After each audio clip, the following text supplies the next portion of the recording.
अस्सलाम वालेकुम beautiful people, welcome back to my YouTube channel. मैं यहाँ पे कर रही हूँ तैयारी और आपको टाइटल से आइडिया होगा कि मैं कहाँ जाने की तैयारी कर रही हूँ। जी, हमारा प्रोग्राम पहले तो बना हुआ था कि हम बाय रोड जाएंगे इटली, जो कि है तकरीबन हमारे घर से लेके जिस डेस्टिनेशन पे हमने जाना था 1200 किलोमीटर तकरीबन बन जाता है।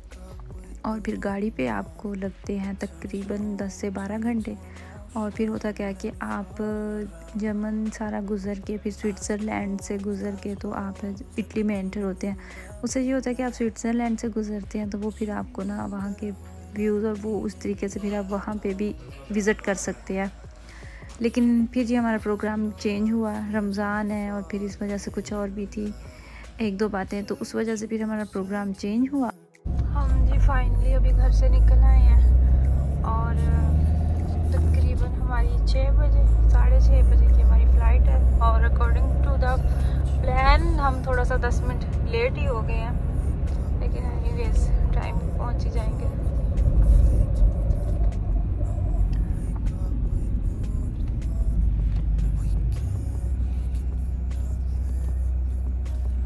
इतनी सुबह उठना पड़ा था और जिस रात को हमने जाना था उस रात जावियार ने मुझे कोई अखीर लेवल का तंग किया था। वो पता नहीं क्यों कुछ अजीब से टाइम पे उठ गया था और फिर वो भी नहीं सो रहा था। तो 3 से 4 घंटे मुश्किल से 3-4 घंटे सोई थी, नींद भी नहीं पूरी हो रही थी।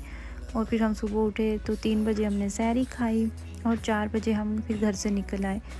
वैसे तो 5:30 बजे तक 5:20 या कुछ इस टाइम पे सहरी का जो है ना वो इख्तिताम होता है। तो फाइनली हम यहाँ पे सारी चेकिंग हो गई थी, सामान सारा क्लियर हो गया था। तो यहाँ से अब होते हुए हम जा रहे थे अपने गेट नंबर की तरफ जाना था हमने, जो कि मेरे ख्याल से 9 था, 9 नंबर पे हमने पहुँचना था। और बिल्कुल छोटा सा एयरपोर्ट है। अमूमन तो होता ही है कि आपका जब स्टे होता है या फिर एक्स्ट्रा बड़े जो फ्रैंकफर्ट है जैसे इंटरनेशनल एयरपोर्ट वहाँ पे जाते हैं तो कहीं ना कहीं दिल में ये भी डर होता है कि कहीं आपको गेट नंबर पे जाते हुए आप कहीं भूल ना जाएं, आपकी फ़्लाइट मिस ना हो जाए, हाय आपका जहाज़ आपको छोड़ के ना चला जाए ये भी डर होता है ना स्टे होता है ना तो मोस्टली लोगों का यही कंसर्न होता है कि कहीं छोड़ के ना हमें चला जाए हमारा जहाज़ है। लेकिन जहाज़ इतनी जल्दी वो भी नहीं छोड़ के जाते, बार बार बुलाते हैं। तो हम पहुँचे अपने गेट पे और वहाँ पे बोर्डिंग कर रहे थे जाने के लिए। सवारियाँ जो है वो तैयार थी, बसें भर भर के जा रही थी। वहाँ से हम फिर जी बस में बैठे, हम अपनी फ़्लाइट की तरफ पहुँचे। छोटी सी फ़्लाइट थी, लोकल जो फ़्लाइट्स होती हैं वो इतनी ही होती हैं। 1.5 घंटे का सफ़र था। सफ़र तो बिल्कुल भी लंबा नहीं था, पता ही नहीं चला, इतनी जल्दी सफ़र गुज़र गया। और फिर अर्ली मॉर्निंग थी और ये जो सीन था ना, ये कैमरा आपको उस तरीके से नहीं दिखा सकता जैसे मेरी आंखों ने देखा। इतना फैसिनेटिंग था, इतना प्यारा था, सूरज निकल रहा था, हर तरफ लाली लाली थी और बादल जो हैं वो नीचे रह गए थे। बहुत ही प्यारा लगता है ये व्यू और फिर दिल से माशाल्लाह ही निकल रहा होता है। यहाँ पे जी जावियार सो गया था, मैंने शुक्र किया था, ये सारा टाइम सोया ही रहा था। हमने इसकी भी सीट करवाई हुई थी बुक। तो बस जब फ्लाई कर रहा था, फ़्लाइट ने करना था फ़्लाई, तब मैंने इसको गोद में लिया था। और फिर जब लैंडिंग के टाइम था तब भी मैंने इसको गोद में लिया था, वरना पूरा टाइम जो अपनी सीट पे ही रहा था। सफ़र का तो कोई नहीं इतना इशू बना। और फिर ये इस तरह से जब नीचे जा रहा था, फ़्लाइट नीचे जा रही थी तो भी इतना प्यारा व्यू था, पहाड़ियाँ नज़र आ रही थी, ऊपर स्नो पड़ी भी नज़र आ रही थी। स्विट्ज़रलैंड की भी, मुझे लगता है ये स्विट्ज़रलैंड की ही पहाड़ियाँ थी आई गेस।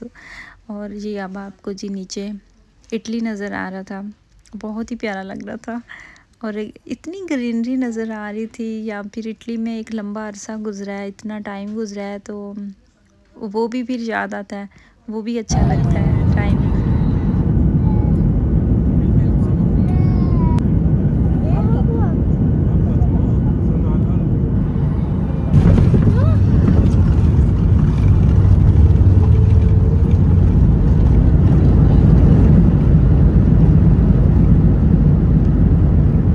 तकरीबन 6-7 साल बाद इटली का चक्कर लगा है, इटली गए हैं एक लंबे अरसे के बाद। और हमारी से जो नेक्स्ट सीट पे बैठी हुई थी एक फैमिली, उनके साथ बच्चे थे और वो बच्चा थ्रू आउट सारा टाइम इतना रोता रहा, मेरे ख्याल से उसके कानों में पेन हो रही थी।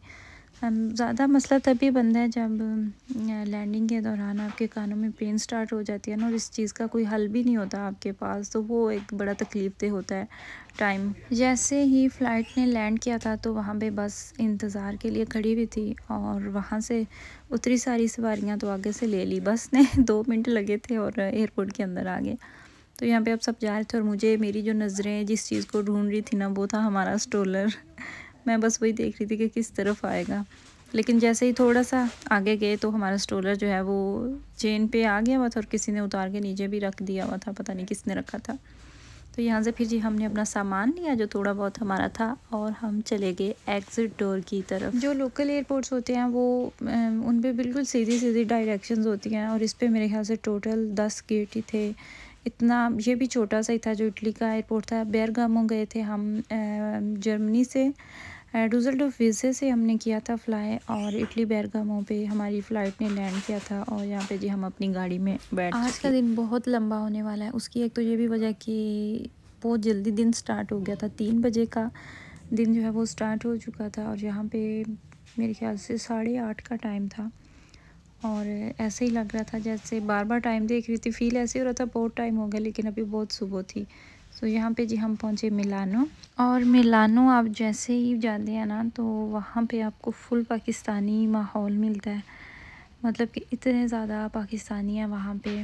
ब्रेशिया है, मिलानो है, तो वो आपको फ़ील ऐसे ही, अब बस थोड़ी सी आपको मेहनत की ज़रूरत होती है। आप इमेजिन करके पाकिस्तान को बड़े अच्छे तरीके से आप इमेजिन कर सकते हो। तो वहाँ से फिर हम अपनी गाड़ी पार्क की और हम चले गए मेट्रो स्टेशन की तरफ। और जैसे ही हमने मेट्रो की टिकट्स जो हैं वो परचेज़ की तो मैं पहुँच गई फ्रांस अपने ख्यालों में ही। वहाँ पे हमने मेट्रो में सफ़र किया था जब हम पेरिस गए थे। ये तकरीबन मैंने अभी यूट्यूब नहीं स्टार्ट किया हुआ था, उससे पहले की बात है, वरना आपको ये व्लॉग मेरे चैनल पे ज़रूर मिलता। लेकिन उससे थोड़ी देर पहले ही, मैंने तकरीबन 3 साल पहले हम गए थे पेरिस। एनीवेज़ यहाँ पे हमारी ट्रेन आ चुकी है, इसमें हम बैठे, हमें लगे थे 5 मिनट हमें लगे थे, और हम अपने मेन डेस्टिनेशन पे पहुँच गए थे।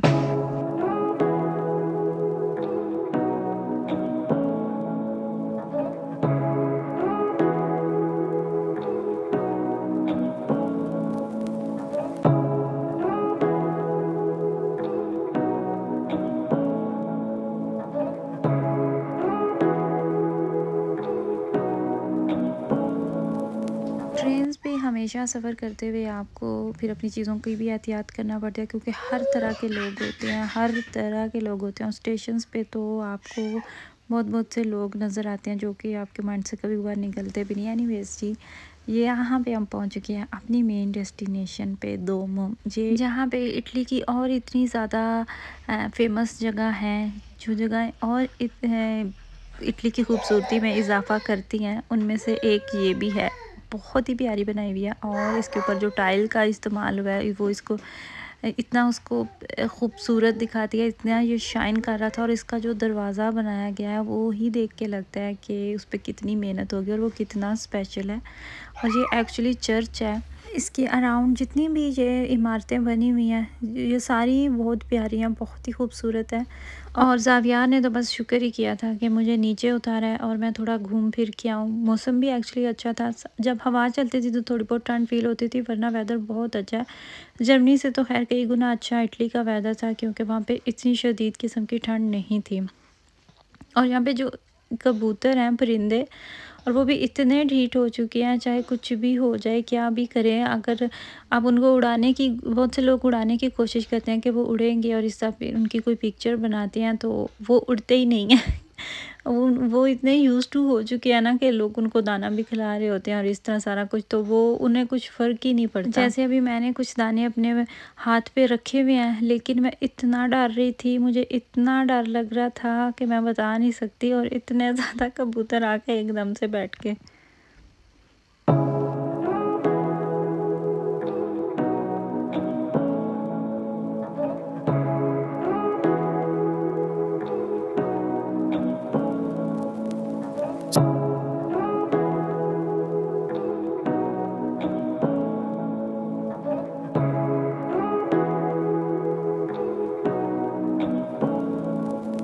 और और इस तरफ ये जो आपको गैलरी नज़र आ रही है ये भी इतनी प्यारी है, अंदर से बहुत ही खूबसूरत इसका व्यू था। और जो शाइन है, जो इसकी फर्निशिंग है वो इतनी प्यारी लगती है, इतनी शाइन कर रही थी। और यहाँ पे तकरीबन जितने भी दुनिया के महंगे महंगे से यूरोपियन ब्रांड्स हैं वो सब इस गैलरी के अंदर मौजूद थे। लेकिन ऐसी जगहों पे पिक्चर्स आपकी, वीडियोस आपकी प्यारी लगती हैं जब साइडों पे लोग नहीं हों, बिल्कुल खाली हो, तो वो ज़्यादा अच्छा लग रहा होता है। लेकिन इस तरह की जितनी भी फेमस जगहें होती हैं ना, जो इंटरनेट पे हम पिक्चर्स देख रहे होते हैं, वो हकीकतन ऐसे होते हैं, ऐसे सीन होते हैं कि पाँव रखने की भी जगह नहीं होती। लोग इतने ज़्यादा लोग होते हैं, कोई आ रहा है कोई जा रहा है। आज की वीडियो में आप लोगों ने बहुत ज़्यादा बैकग्राउंड म्यूज़िक सुना, और उस बैकग्राउंड म्यूज़िक का जो सिंगर का नेम है ना वो है ज़ावियार। ज़ावियार बिल्कुल मेरे साथ साथ 1 मिनट के लिए भी नहीं हो रहा था कि तो थोड़ा सा भी टाइम देते। एनीवेज़, मैंने कोशिश की है कि मैं ये जगह जो है ये आप लोगों के लिए कैप्चर कर सकूँ थोड़ी सी। जिस दिन हम आए थे उस दिन लकीली सूरज था, धूप थी, लेकिन उसके बाद तो आज दूसरा दिन है और मुसलसल बारिश लगी हुई है।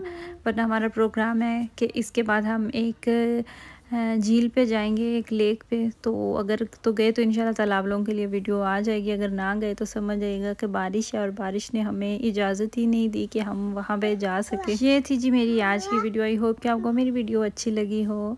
दुआ में याद रखिएगा। अल्लाह हाफिज़।